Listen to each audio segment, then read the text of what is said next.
तो क्या आप एमबीए करना चाहते हैं? हो जाएगा, आओ बताते हैं कैसे।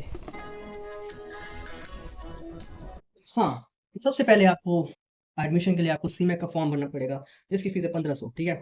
वो फॉर्म भरने के बाद वो इंटरव्यू रहेगा आपका। उसके बाद आपको एक रैंक मिलेगी कि आपकी ये रैंक है, उस ऑर्डर में आपका एडमिशन होगा 1 टू लेके 500 600 जो भी बच्चे सेलेक्ट होंगे। मेरे टाइम पे तो 500 हुए सेलेक्ट टोटल। और 500 में से शायद से 500 के 500 का तो हो ही किया था, क्योंकि उसमें से 100 या कुछ बंदे चले भी जाते हैं जो SC ST होते हैं, ओबीसी होते हैं, तो उनको अच्छे कॉलेज मिलते हैं तो वो छोड़ के चले जाते हैं, क्योंकि ये एक एवरेज कॉलेज है, बता दूं पहले। और अगर आपको लगता हो कि आपको यहाँ की प्लेसमेंट के बारे में जानना है, इसके इंटर्नशिप के बारे में जानना है, तो प्लेसमेंट बता दूं।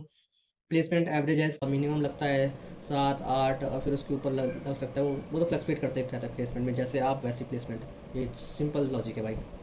और उसके बाद इंटर्नशिप की बात रही हमारे में, जो अभी मेरी इंटर्नशिप चल रही है वहाँ पे अभी अभी हमारे टीएनपी की तरफ से तो मैक्सिमम इंटर्नशिप आई है, वो है 20,000 की, 15 से 20 की। और सारी मतलब मोस्टली मार्केटिंग साइड की आ रही है, फाइनेंस की नहीं आई, बीए की नहीं आई, और ऐसे ही। और बाकी कुछ इंटर्नशिप तो ऐसी आ रही है, मार्केटिंग, सेल्स और सोशल मीडिया इंटर्न और डिजिटल मार्केटिंग, ये सारी इंटर्नशिप आ रही है अभी तो हमारे कॉलेज में जहाँ तक है। वरना आपको बाहर सीट ढूंढनी पड़ेगी, जैसे मैं ढूंढ रहा हूँ बाहर से। एंड रही बात अब आपको कॉलेज में एडमिशन होगा या नहीं होगा, देखो भाई, सिंपल सीधी बात है। मेरे को भी लग रहा था लास्ट ईयर कि मेरा नहीं हुआ, क्योंकि बच्चे कह रहे थे कि इस साल ये बहुत हाई कट ऑफ में रैंक बंद कर दी है। लेकिन ये लोग फिर जो इनका होता है स्पॉट राउंड में ये आधे से ज़्यादा बच्चे लेते हैं। और इस बार एक DTU कॉलेज है जो यूएसएमई था, वो अब यूएसएमई बंद होकर सिर्फ DSM में चला गया, तो 268 सीट सिर्फ DSM में है। और DSM में एडमिशन लेना मुश्किल था, क्योंकि लास्ट टाइम मेरे टाइम पे 150 से या 120 पे या 100 पे ही सीट बंद करती थी वहाँ पे उतनी सीट थी। लेकिन अब DSM में 268 सीट चली गई है। मतलब DSM में एडमिशन के लिए कम से कम 60% अलग क्राइटेरिया चाहिए होता है, तो उतनी परसेंटाइल अगर आपकी आती है तो आपको DSM मिल जाएगा। और DSM एक अच्छा कॉलेज है जहाँ तक मेरे को लगता है। NSUT से थोड़ा सा अच्छा DSM है जहाँ तक मेरे न्यूज़ में है। ठीक है। एंड NSUT भी ठीक ठाक कॉलेज है, उसका इंफ्रा अच्छा है, कॉलेज में दोस्त भी अच्छे हैं, क्लासेस ठीक हैं, टीचर कुछ कुछ तो ऐसे है, कुछ कुछ ठीक है।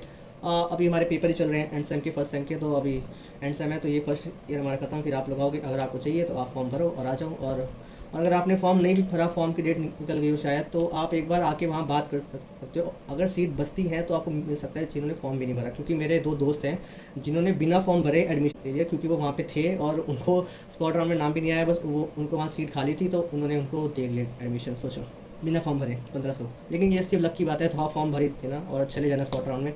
जिसका भी नाम नहीं आता फर्स्ट राउंड के बाद, उसके बाद सब कुछ आपके ऊपर, आपको लेना है नहीं लेना। अगर बाकी कॉलेजेस भी हैं, अगर इससे अच्छे कॉलेजेस हैं, क्योंकि देखो इसका ROI तो अच्छा है। इसकी फ़ीस कम है ना, बात ही है, फ़ीस इसकी है शायद 4.5 लाख है, 4.5 लाख है। पूरा कोर्स की 4.5 लाख फीस है। तो इट्स MD के हिसाब से, बाकी कॉलेज के हिसाब से देखा जाए तो इसकी फ़ीस काफ़ी सही है। तो ये सब आपके ऊपर। अभी बहुत लोग मुझे कमेंट करके पूछ रहे थे DTU NSUT में कैसे रूल आते हैं। DTU NSUT में भाई फाइनेंस BA, ये हाँ ये डुअल स्पेशलाइजेशन कोर्स करवाता है, जिसमें है हमारा MBA in finance, marketing, BA analytics, मतलब बिजनेस एनालिटिक्स, कुछ होता है HR, और एक और सी है हमारी। और एक बंदा कहता है एक और भाई, DTU लेना सही रहेगा या सिम्बायोसिस पुणे, एंड रिजल्ट कब तक आते हैं फाइनल? देखो भाई, DTU और सिम्बायोसिस पुणे की फ़ीस मेरे को जहाँ तक पता है उसकी फ़ीस हाई है। सिम्बायोसिस की जो स्नैप से लेते हैं, तो अगर ROI के हिसाब से बात करो तो NSUT सही है। लेकिन अगर प्लेसमेंट के हिसाब से बात करो तो इन टर्म्स ऑफ प्लेसमेंट शायद अब सिम्बायोसिस थोड़ा सा ऊपर हो, लेकिन फ़ीस भी उसकी हाई है। अब वो आपके ऊपर डिपेंड करता है, आप उतना फ़ीस दे सकते हो, वरना तो NSUT सही है ही है। एंड तीसरा आता है कमेंट, मैट में 71 परसेंटाइल, कैट में 47 परसेंटाइल, सेम एज मी, मेरी परसेंटाइल 47 ही थी। 12 they chance to get any college in TSM NSUT और IGTTU, yes you have chance, मिल जाएगा भाई आराम से। प्लेसमेंट का क्या है, ऐसे ही जैसे बताया मैंने। और इंटर्नशिप लगी क्या? नहीं, मेरी अभी तक लगी नहीं इंटर्नशिप। मैंने क्योंकि 2 जगह अप्लाई करा, अब बाकी फिर मैंने अप्लाई करना बंद कर दिया, क्योंकि मैं बाहर से देखूँगा क्या करना है। एक बंदा लिखता got 75.45 percentile in MAT, OBC category with 2.5 year of work experience, any go for DTU। देखो भाई, जो मैट वाले बंदे हैं, मैट वाले बंदे को ये कहना चाहूँगा, आपको मिल जाएगा, लेकिन सेकंड प्रेफरेंस में मिलेगा, क्योंकि जो फर्स्ट प्रेफरेंस है उसकी कैट वाले हैं। तो कैट वाले कम भी लाए हैं तो वो आपसे पहले ही आएंगे। तो मैट वो मिल ही जाता है, वैसे मेरी क्लास में भी है मैट के बच्चे, तो मिल ही जाएगा, इसमें चिंता करने वाली बात नहीं है, मिल जाएगा कॉलेज वाला। What your percentile? मेरी परसेंटाइल 47 थी। एंड बस इतने मैं बोलना चाहूँगा। अब NSUT में एडमिशन लेने के लिए तो आपके ऊपर, आप खुद ही हो इतने एलिजिबल हो कि आप डिसाइड कर सकते हो। ओके।